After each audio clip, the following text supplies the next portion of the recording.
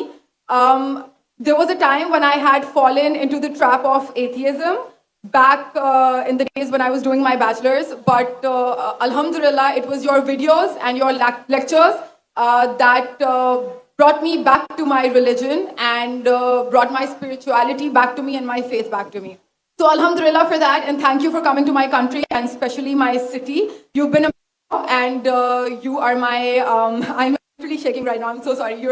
Okay, so the question is, pardon me if I say anything wrong because my knowledge is limited, but at the time when I was doing my research and I came across your lectures, there was everything else that I could understand, but one question still remains, which is that this concept of predestination, and then there is this one concept of us human beings and Jannat having free will, right?